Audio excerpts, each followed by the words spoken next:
حیض اس خون کو کہتے ہیں جو خواتین کو ہر ماہ مقررہ اوقات میں کسی سبب کے بغیر از خود آتا ہے، یعنی ایک فطری طریقہ ہے۔ نفاس وہ خون ہے جو عورت کے رحم سے بچے کی ولادت کے وقت اور اس کے بعد کم و بیش 40 روز تک خارج ہوتا ہے۔ یاد رہے کہ شریعت میں حیض اور نفاس کے احکام ایک جیسے ہیں۔ حیض کے دنوں کی تعداد مقرر نہیں، کسی ماہ کم کسی ماہ زیادہ دن ہو سکتے ہیں، اسی طرح مختلف لوگوں کی عادت مختلف ہو سکتی ہے۔ حضرت عائشہ رضی اللہ تعالی عنہا سے روایت ہے کہ نبی اکرم صلی اللہ علیہ وسلم نے فرمایا، جب حیض آئے تو نماز چھوڑ دو، اور جب ختم ہو جائے تو غسل کر لو اور نماز پڑھو۔ اسے نسائی نے روایت کیا ہے۔ حالت حیض میں عورت کا جسم اور کپڑے دونوں پاک ہوتے ہیں، یعنی جسم، اس میں کوئی بظاہر ناپاکی نہیں ہوتی۔ مثلا ہاتھ پاک ہے، اگر عورت آٹا گوندنا چاہے تو آٹا ہاتھوں سے ناپاک نہیں ہو جائے گا۔ اگر پانی پیے تو اس کا بچا ہوا پانی ناپاک نہیں ہوگا۔ اگر کسی چیز کو چھو لے تو وہ چیز ناپاک نہیں ہوگی۔ جس بستر پہ سوتی ہے اس بستر کو دھونے کی ضرورت نہیں، جو کپڑے پہنتی ہے ان کپڑوں کو دھونے کی ضرورت نہیں، الا یہ کہ کوئی ظاہری نجاست ساتھ لگ جائے۔ حیض کی حالت میں عورت کا بوسہ لینا جائز ہے۔ حضرت میمونہ رضی اللہ تعالی عنہا فرماتی ہیں کہ رسول اللہ صلی اللہ علیہ وسلم اپنی ازواج مطہرات سے بوس و کنار فرما لیا کرتے تھے، حالانکہ وہ حالت حیض میں ہوتی۔ اسے مسلم نے روایت کیا ہے۔ حائضہ سے صحبت کرنا منع ہے، یعنی انٹر کورس منع ہے۔ غسل سے پہلے حائضہ سے صحبت کرنا منع ہے، خواہ ایام حیض کی مدت کم ہو یا زیادہ۔ دوران حیض صحبت کرنے کا کفارہ 1 دینار 4 گرام سونا ہے، جبکہ حیض ختم ہونے لیکن غسل سے قبل صحبت کرنے کا کفارہ نصف دینار 2 گرام سونا صدقہ کرنا ہے۔ حضرت ابو ہریرہ رضی اللہ تعالی عنہ کہتے ہیں کہ رسول اللہ صلی اللہ علیہ وسلم نے فرمایا، جو شخص حائضہ سے صحبت کرے یا عورت سے دبر کے راستے سے صحبت کرے، عمل قوم لوط کی طرح، یا نجومی کے پاس قسمت کا حال معلوم کرنے آئے، تو اس نے گویا محمد صلی اللہ علیہ وسلم پر نازل شدہ تعلیمات کا انکار کیا۔ اسے ترمذی نے روایت کیا ہے۔ حضرت عبداللہ بن عباس رضی اللہ تعالی عنہ سے روایت ہے کہ رسول اللہ صلی اللہ علیہ وسلم نے غسل حیض سے قبل اپنی بیوی سے صحبت کرنے والے آدمی کے بارے میں فرمایا کہ وہ 1 دینار 4 گرام سونا یا نصف دینار 2 گرام صدقہ کرے۔ اسے ابو داؤد نے روایت کیا ہے۔ اس سے دراصل عورت کے حقوق کو پروٹیکٹ کیا گیا ہے، کیونکہ عورت اس حالت میں بیماری کے زیادہ قریب ہوتی ہے صحت کی نسبت، اور کئی قسم کی میڈیکل کمپلیکیشنز کا بھی احتمال ہو سکتا ہے دونوں کے لیے، اس لیے منع کیا گیا۔ اور صدقہ اس لیے رکھا جاتا ہے تاکہ انسان اس ڈر سے کہ پیسے جائیں گے، کیونکہ پیسے کا جانا زیادہ تکلیف دہ ہوتا ہے بعض اوقات، یا پینلٹی یا جرمانہ یا فائن کہہ لیں، تو اس لیے یہ ایک طرح سے روکنے کا سبب بنایا گیا۔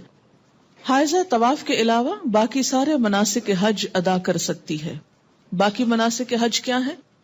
مثلا احرام پہننا، اسی طرح عرفات جانا، مینا جانا، کنکریاں مارنا، یہ تمام چیزیں درست ہیں، لیکن طواف نہیں ہو سکتا۔ شروع میں صحیح ہو سکتی تھی، لیکن چونکہ اب وہ مسجد کا حصہ ہو گئی ہے، اس لیے صحیح کرنا بھی درست نہیں۔ حائضہ نماز پڑھ سکتی ہے، نہ روزہ رکھ سکتی ہے، یعنی نہ نماز پڑھ سکتی ہے نہ روزہ رکھ سکتی۔ تو اب کتنی چیزیں منع ہو گئی؟ طواف، نماز، روزہ۔ حیض شروع ہوتے ہی روزہ ختم ہو جاتا ہے، خواہ سورج غروب ہونے سے 1 لمحہ ہی پہلے کیوں نہ آئے۔ حیض کی وجہ سے روزہ ختم ہونے کے بعد کھانا پینا جائز ہے، البتہ روزہ کی قضا ضروری ہے۔ حائضہ کے لیے روزہ کی قضا ہے، نماز کی نہیں۔ ہمارے یہاں عام طور پر یہ خیال پایا جاتا ہے نا کہ اگر پیریڈز آ بھی جائیں تو روزہ نہیں توڑنا چاہیے اور کچھ کھانا پینا نہیں چاہیے، اس دن کا ہو جاتا ہے۔ یہ خیال غلط ہے۔ دوسرا یہ کہ یہ کہا جاتا ہے کہ چلیں اگر نہیں کھائے پیئیں گے تو روزے کا ثواب مل جائے گا، ایسی بھی کوئی بات کہیں نہیں لکھی ہوئی۔ جب روزہ ہوا ہی نہیں تو ثواب کائے کا ملا؟ ناپاک حالت میں روزہ رکھنے کا یہ ثواب ہے یا الٹا گناہ ہے؟ یعنی ناپاکی میں کس نے روزہ رکھنے کو کہا؟ اور جب روزہ ہی نہیں تو کھانا پینا کیوں حرام کر لیا اپنے اوپر؟ یہ دین میں خود ساختہ پابندیاں ہیں۔ بہت سے لوگ بسا اوقات عورتوں کو پرووک کرتے ہیں یہ کہہ کر، دیکھو اسلام نے تمہارے ساتھ کیسی زیادتی کی، اور اسلام میں تو عورت کو کوئی حیثیت ہی نہیں دی گئی، اس کے دین میں بھی نقص بتایا گیا۔ تو نقص اور نقصان کمی کے لیے ہے، کسی عیب اور خرابی کے لیے نہیں۔ اب آپ دیکھیے کہ نماز میں تو کمی ہوتی ہے، لیکن اس وقت میں جو ایک تکلیف کی یا اذیت کی کیفیت ہوتی ہے اس کا صلہ بھی ملتا ہے، کیونکہ اللہ تعالیٰ نے لکھ دیا نا یہ. تو جو چیز اللہ تعالیٰ کی طرف سے آتی ہے اس پر انسان صبر کرے. جیسے بازو کو پین بہت ہے یا کوئی اور ایسی کیفیت ہے، تو یہ ایسے حالات میں صبر کرنا جو ہے وہ اجر کا سبب ہے. اگر ادھر سے کمی ہوئی تو ادھر سے بڑھ بھی گیا اجر. ٹھیک ہے. دوسری بات یہ کہ کمی سے مراد نمازوں کی تعداد میں کمی ہے، جس کو آپ بعد میں عام حالات میں نفل وغیرہ پڑھ کے بھی پورا کر سکتے ہیں، یا پھر یہ کہ کمی سے مراد اس اعتبار سے کمی بھی ہے کہ ایک مثلا تہجد کی روٹین آپ بناتے ہیں یا نمازوں میں خشوع خضوع کی روٹین بناتے ہیں، این ابھی آپ اس حالت میں ہوتے ہیں کہ نماز چھوٹ جاتی ہے. اب کیا ہو گیا؟ نہ صرف یہ کہ وہ چند دن نمازوں کی کمی ہوئی، بلکہ دوبارہ ایک اچھی حالت میں آنے کے لیے، دوبارہ سے نئی عادت بنانے کے لیے پھر ایک مشکل پڑ جاتی. تو بعض اوقات لوگ نماز ہی چھوڑ دیتے ہیں، بمشکل عادت پڑنے لگتی ہے کہ چھٹی ہو جاتی ہے اور چھٹی ہوتے ہی پھر چھٹی کر لی جاتی ہے ساتھ. تو یہ ایک انسانی نفسیات بھی ہے. اس سے پھر دین میں پیچھے رہنے کا اندیشہ ہوتا ہے. یہ بتا کے الارم کیا گیا ہے، نہ کہ کوئی عیب بتانا مقصود ہے. کہ اگر آپ کو یہ بتایا جائے کہ آپ کے بزنس میں یا فلاں چیز میں کمی ہو جاتی ہے اس چیز سے، تو آپ کیا سوچتے ہیں؟ بزنس چھوڑ دوں، کام ہی چھوڑ دوں؟ نہیں، آپ سوچتے ہیں اچھا اس کمی کو پھر اور کہاں سے پورا کروں. کسی بھی چیز میں جب کسی بھی چیز کی کمی کا سبب بنتا ہے اور اس کو بتایا جاتا ہے یہ کمی ہونے لگی ہے. مثلا اگر کسی کو بتایا جائے کہ مارکیٹ میں فلاں پروڈکٹ نہیں آ رہی ہے جس کی وجہ سے فلاں کی سیل پر اثر پڑ جائے گا اور ایک دم کمی ہوگی، بزنس ڈاؤن ہوگا، تو انسان مایوس ہو کے بیٹھ نہیں جاتا، بلکہ کچھ اور سٹرگل شروع کرتا ہے کہ کسی اور طریقے سے کمی پوری کی جائے. تو یہاں بھی جب یہ بتایا گیا کہ میں نقصان دین ہے، تو اس کا مطلب یہ ہے کہ اس کمی کو کسی اور طریقے سے پورا کیا جائے. یہ ایک خیرخواہی بھی ہو سکتی. اگر کوئی عورت رمضان میں فجر کی اذان سے پہلے حیض سے پاک ہو جائے اور غسل کا وقت نہ ہو تو پہلے روزہ رکھ کر بعد میں غسل کر سکتی. لیکن اگر اذان کے بعد پاکی ہوئی ہے، یعنی بعد میں بھی اسپاٹ لگا ہے، اور سورج نکلنے کے بعد آپ پاک ہو رہے ہیں اور نہا رہے ہیں اور روزہ آپ صبح سے رکھ چکے ہیں، تو وہ روزہ نہیں ہوتا. کپڑے پر حیض کے خون کا داغ لگ جائے تو اتنی جگہ دھو کر اسی کپڑے پر نماز ادا کی جا سکتی ہے. حائضہ کے لیے مسجد میں ٹھہرنا جائز نہیں، البتہ گزر سکتی. حالت حیض میں جائے نماز کو ہاتھ لگانا، جائے نماز پر بیٹھنا، ذکر کرنا اور تسبیح اور تحلیل نیز دعا وغیرہ کرنا جائز ہے. کیونکہ بعض اوقات لوگ تسبیح نہیں اٹھاتے یا جائے نماز نہیں اٹھاتے، تو یہ بات درست نہیں. حضرت ام عطیہ رضی اللہ تعالی عنہا سے روایت ہے کہ رسول اللہ صلی اللہ علیہ وسلم نے حکم دیا کہ دونوں عیدوں کے دن ہم حیض والی اور پردہ نشین یعنی تمام عورتوں کو عیدگاہ لائیں تاکہ وہ مسلمانوں کے ساتھ نماز اور دعا میں شرکت کریں. البتہ حیض والی عورتیں نماز نہ پڑھیں. اسے بخاری اور مسلم نے روایت کیا ہے. عید کے موقع پر نماز کے لیے سب کو نکلنے کا حکم دیا گیا، جس میں حیض والی اور پردہ نشین عورتوں کو بھی کہا گیا کہ نکلیں. جو کبھی نہیں نکلتی وہ بھی نکلیں تاکہ مسلمانوں کے ساتھ نماز اور دعا میں شرکت کریں. البتہ حیض والی عورتیں نماز نہ پڑھیں. تو اس سے کیا پتہ چلتا ہے کہ عیدگاہ تک جانا، وہاں بیٹھنا اور دعا میں شریک ہونا ایسی عورتوں کے لیے بھی جائز ہے.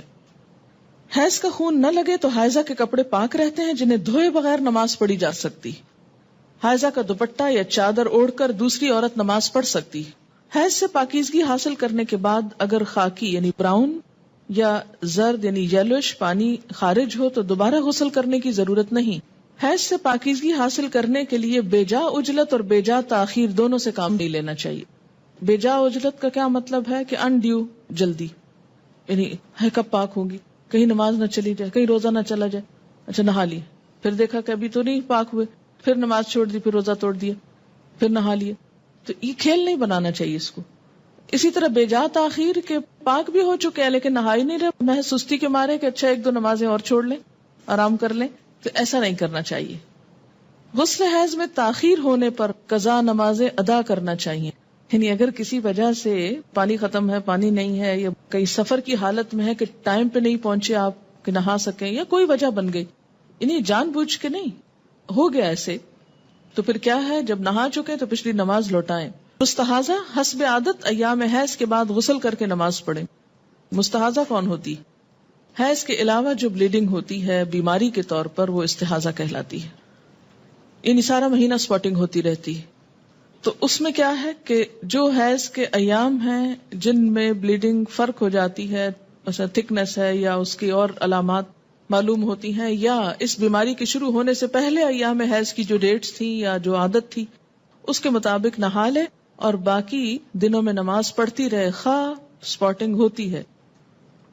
حضرت عبداللہ بن عباس فرماتے ہیں کہ مستحاضہ غسل کر کے نماز پڑھے خواہ ان کی ایک گھڑی باقی ہو، مثلا سورج غروب ہونے میں 5 منٹ ہے اور اب وہ نہا کر نکلی تو پڑھے اثر۔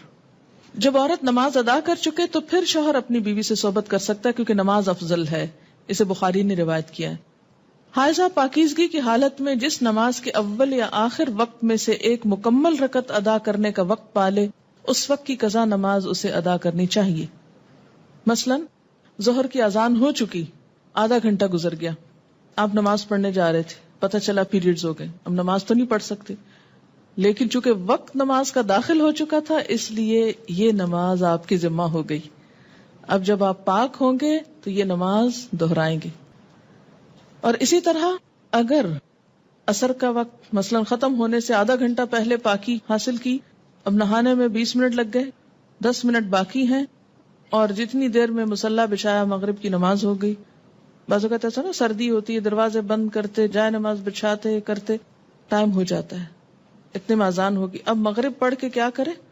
عصر قضا پڑھے۔ حائضہ کو مسلسل قرآن پاک کی تلاوت کرنا منع ہے، البتہ ایک آیت توڑ کر پڑھ سکتی ہے، یعنی بیچ میں سانس لے سکتی ہے، اور یہ حدیث نہیں ہے، بہرحال ابراہیم نخعی کا قول ہے۔ حضرت ابراہیم نخعی کہتے ہیں کہ حائضہ قرآن مجید کی ایک آیت پڑھ لے تو کوئی حرج نہیں، اسے بخاری نے روایت کیا ہے۔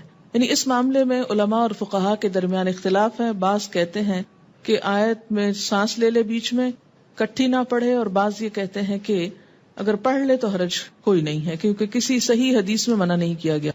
ایک روایت ملتی ہے مگر وہ ضعیف ہے۔ حائضہ قرآن مجید کو ہاتھ نہ لگائے، اگر پکڑنا ضروری ہے تو کپڑے سے پکڑنا چاہیے، یعنی عربک ٹیکسٹ جو ہے اس کو ٹچ نہیں کریں۔ شوہر کی اجازت سے حیض لانے یا حیض روکنے کی ادویات استعمال کرنا جائز ہے۔ دوران حیض بیوی کو طلاق دینا منع ہے۔